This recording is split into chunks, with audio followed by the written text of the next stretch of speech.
Paix soit avec toi, bien-aimé. Je suis heureux de te retrouver ce matin.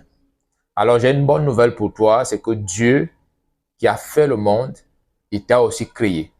Et ce Dieu t'aime d'un amour particulier. Ce matin, nous allons parler d'amour. Mais déjà, j'aimerais vous présenter les brochures que nous avons. L'appel s'adresse à toi. Tu es le choix de Dieu. Ces différentes brochures sont gratuites. Si vous en avez besoin, vous n'avez qu'à demander. Tiens le coup. Et enfin, n'oublie pas ton ticket. Voilà des productions de la mission. L'appel s'adresse à toi.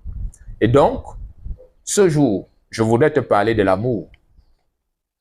L'amour est un concept qui est très souvent mal cerné par plusieurs, et surtout l'amour de Dieu. Si tu dis « j'aime Dieu », personne ne peut dire que tu ne l'aimes pas. Car personne n'a le baromètre de l'amour de Dieu dans le cœur des individus. Mais la Bible déclare que le Seigneur connaît ceux qui lui appartiennent. J'espère donc que lorsque tu déclares que j'aime Dieu, que tu es certain, que tu es certaine de lui appartenir. Et le mot amour, c'est un mot qui est tellement agréable, tellement merveilleux lorsqu'on a cerné tous les contours de ce concept, tous les contours de ce mot, tous les contours de cette vie. Car l'amour, c'est la vie. Personne ne peut vivre sans amour.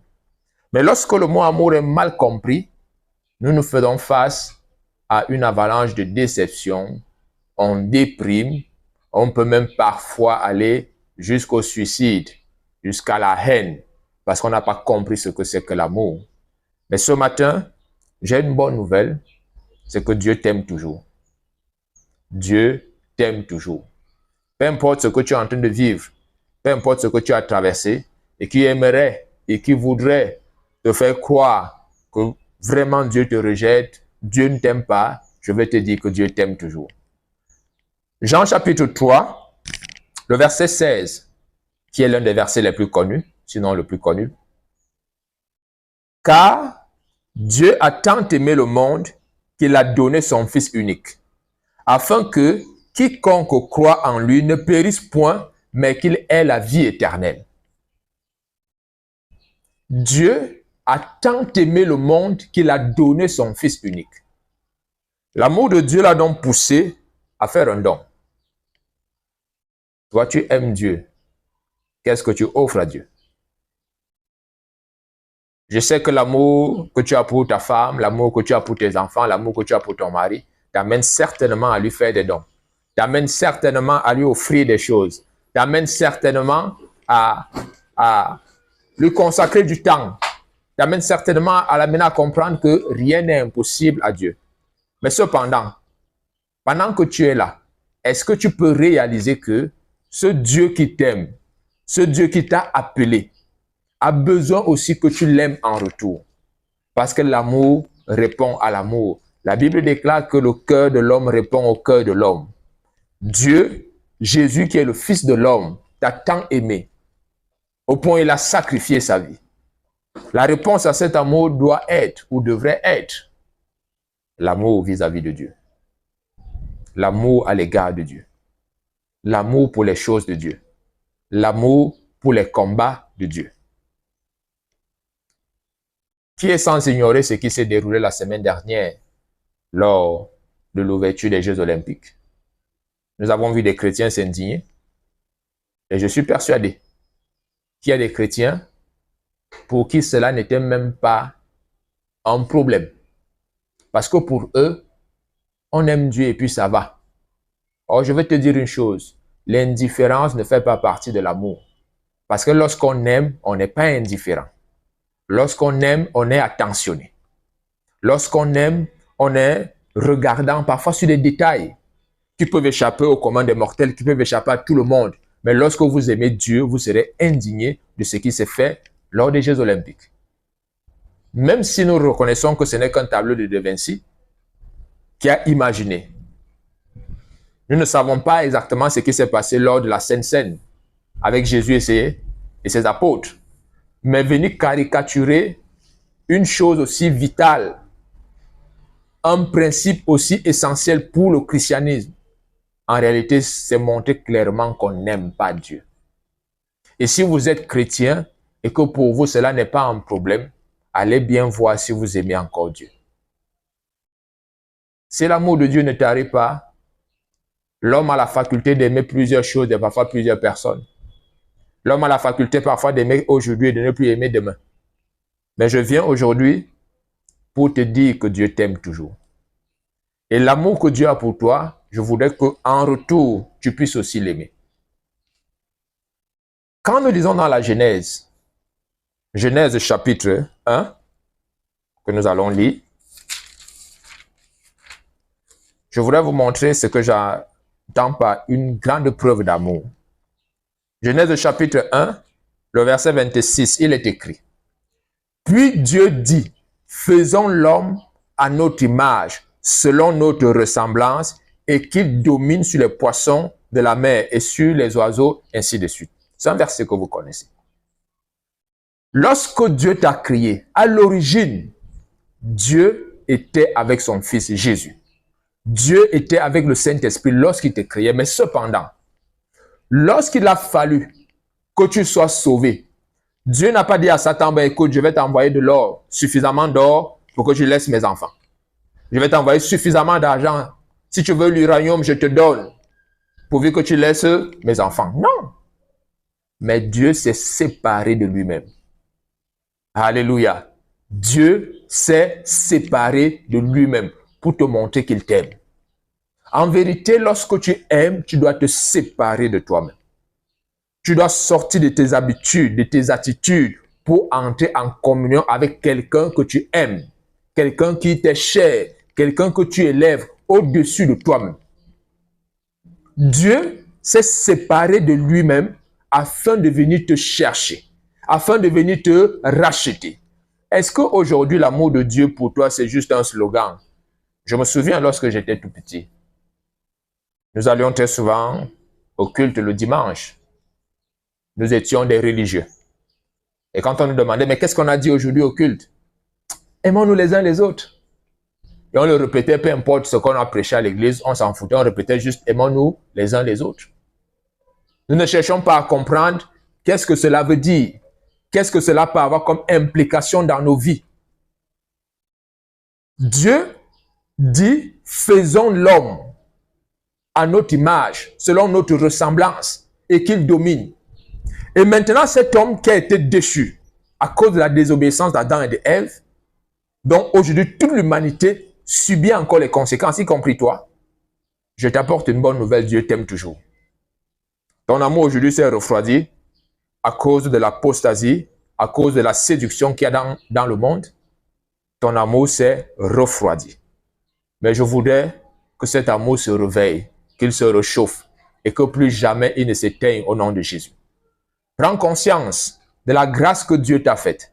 Tu n'as pas été racheté par de l'or, par de l'argent. Les médailles d'or que les gens sont en train de remporter aux Jeux Olympiques, ces médailles vont périr. Ces records seront battus. Mais l'amour de Dieu ne sera jamais battu. L'amour de Dieu pour toi ne sera jamais limité. Et l'amour de Dieu n'a pas de borne dans ta vie. C'est un amour illimité, un amour sans fin. Est-ce pour autant que tu devrais être léger ou indifférent ou méprisé? Pas du tout. Pas du tout. Je vais te dire une chose. Dieu, lorsqu'il envoie son Fils, il ne l'envoie pas comme pour faire une course dans un supermarché. Il l'envoie comme sacrifice. Il l'envoie comme offrande. Mais aujourd'hui, la meilleure forme d'amour que tu puisses témoigner à Dieu, c'est que tu lui donnes ton temps. Si tu as un partenaire qui est à côté de toi, si tu as même des enfants, et que tu es incapable de leur octroyer, de leur accorder, ne serait-ce que le temps nécessaire ou le temps minimal afin d'établir une véritable communion entre toi et ton partenaire, entre toi et tes enfants, je t'assure, couvre-leur de cadeaux, couvre-leur d'argent, mais tu es en train de les perdre. Tu es en train de les perdre parce que ce qui prend ton temps, c'est ce que tu aimes. Ce qui n'a pas ton temps, tu ne l'aimes pas. Aujourd'hui, nous rencontrons de plus en plus de personnes qui désertent les assemblées, qui désertent l'église, avec le fallacieux prétexte « Non, à l'église, les gens sont hypocrites. À l'église, les gens sont mauvais. À l'église, les gens sont ceci. » Bien-aimé, je vais te dire une chose. Si tu trouves que le monde qui est là dehors est bon, il faut partir. Si tu trouves que le monde qui est là dehors est parfait, il faut partir. L'église n'est pas le paradis. C'est par amour que Dieu vient rechercher l'église. Et la preuve que tu aimes quelqu'un, ce n'est pas parce qu'il est parfait. C'est justement parce qu'il est imparfait que ton amour doit le rendre parfait. Donc Dieu, dans son amour, nous a aimés. Il m'a aimé et il t'aime. Et c'est grâce à l'amour de Dieu que nous arrivons chaque jour à nous bonifier. Cet amour nous transforme, cet amour nous change, cet amour fait de nous des personnes différentes, des personnes meilleures que nous n'étions hier. Cet amour aujourd'hui nous met en pole position pour que nous puissions refléter le Christ. Car sans amour, tu ne peux ressembler à Dieu. La Bible déclare que Dieu est amour. Dieu est amour. Ça veut dire que l'essence même de Dieu, c'est l'amour. C'est l'amour. Dieu est tout puissant. Mais Dieu est amour. Dieu est amour. L'amour, c'est ce qui constitue Dieu. Et c'est à cause de cet amour que le Père, le Fils et le Saint-Esprit ont choisi de se séparer pendant un temps pour venir chercher l'homme qui est le reflet, qui est l'image, qui est la gloire de Dieu. Et cet homme, c'est toi. Et cette femme, c'est toi. Donc sache aujourd'hui, pendant que tu commences ce mois, pendant que tu commences ce temps où nous allons travailler ensemble dans les enseignements et dans la prière, sache que Dieu t'aime. Sache que Dieu t'aime. Et donc, Dieu a tant aimé le monde qu'il a donné son Fils unique, afin que celui qui croit en lui ne périsse point, mais qu'il ait la vie éternelle. Cette vie éternelle que Dieu t'a donnée, que Dieu t'a apportée au travers du Christ, ne demande qu'une seule chose. Parfois, nous avons l'impression que Dieu attend de nous que nous donnions de l'argent, que nous donnions des terrains.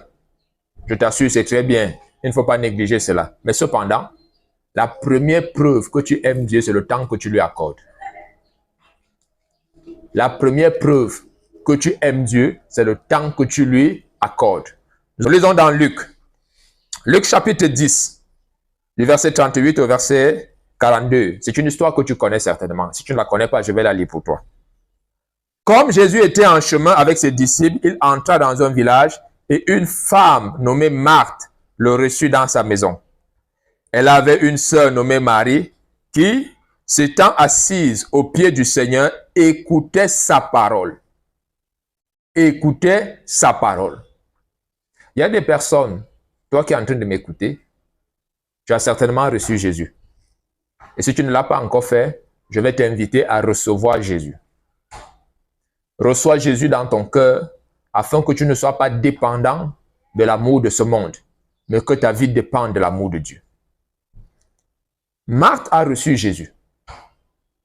Toi aussi, tu as reçu Jésus. Mais cependant, la Bible nous déclare que elle a reçu Jésus, elle a installé Jésus dans un fauteuil et elle allait s'occuper. Et sa sœur est venue s'asseoir pour écouter la parole de Jésus. Il est important pour toi de comprendre que l'amour peut encore être égal au temps. Quel est le temps que tu donnes à Dieu dans ta vie? Quelle est la place que tu donnes à Dieu dans ta vie? Nous allons chanter beaucoup de cantiques. Oh, tous les autres noms disparaissent jusqu'à ce qu'il n'y ait que toi. Mais cependant, je vais te dire une chose. Est-ce que véritablement, tu donnes le temps à Dieu? Est-ce que véritablement, Dieu occupe la première place dans tes pensées, dans tes actions et même dans tes habitudes? Je continue la lecture. Verset 39.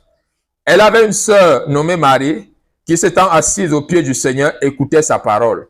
Marthe occupé à divers soins domestiques, survint et dit, « Seigneur, cela ne te fait-il rien que ma sœur me laisse seule pour servir?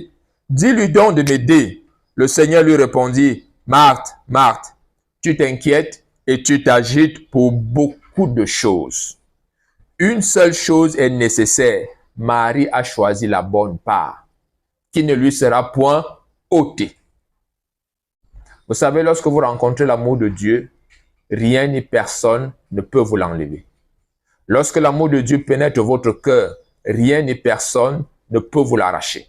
Aucune situation, même les situations les plus difficiles, ne pourront pas enlever l'amour de Dieu planté dans votre cœur. Est-ce que tu fais partie de ces personnes qui sont tellement occupées, qui n'ont même pas 25 minutes? Ces enseignements vont durer 25 minutes à 30 minutes pour écouter et pour prier. Pour écouter et pour écouter ce que Dieu est en train de leur dire. Nous nous informons de tout. Nous voulons l'actualité sur le football, l'actualité sur la politique, l'actualité sur tout ce qui se fait dans le monde. Mais nous n'avons pas l'actualité du ciel. Or, si nous avons l'information, l'actualité du ciel, c'est la preuve que nous aimons le royaume des cieux. C'est la preuve que nous aimons Dieu. Je voudrais te dire, aime Dieu, cherche Dieu. Aime Dieu et aimer Dieu ici revient à lui consacrer ton temps. Voici donc une femme.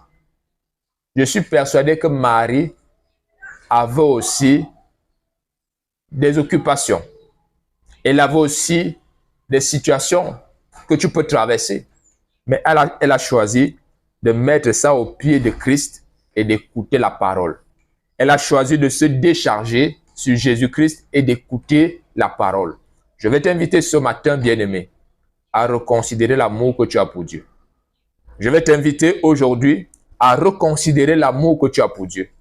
Parce que chaque jour, nous disons, nous aimons Dieu, mais nous n'avons pas le temps pour Dieu. Pour que tu viennes à une réunion de prière, on doit t'inviter, te réinviter.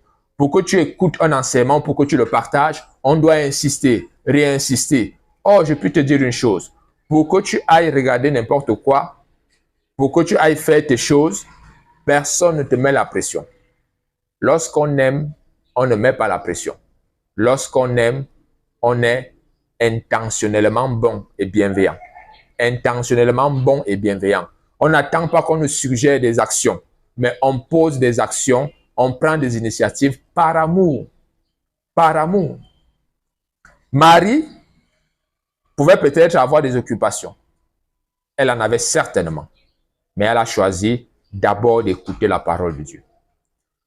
Pendant que nous introduisons ce temps d'enseignement et de prière, je voudrais véritablement que nous rentrions dans ce que nous entendons par amour. L'amour de Dieu. L'amour de Dieu. Tout ce que tu aimes va te prendre du temps. Et si tu aimes Dieu, je prie que tu prennes du temps avec Dieu.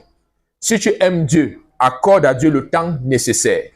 Si tu aimes Dieu, donne à Dieu le temps qu'il te demande.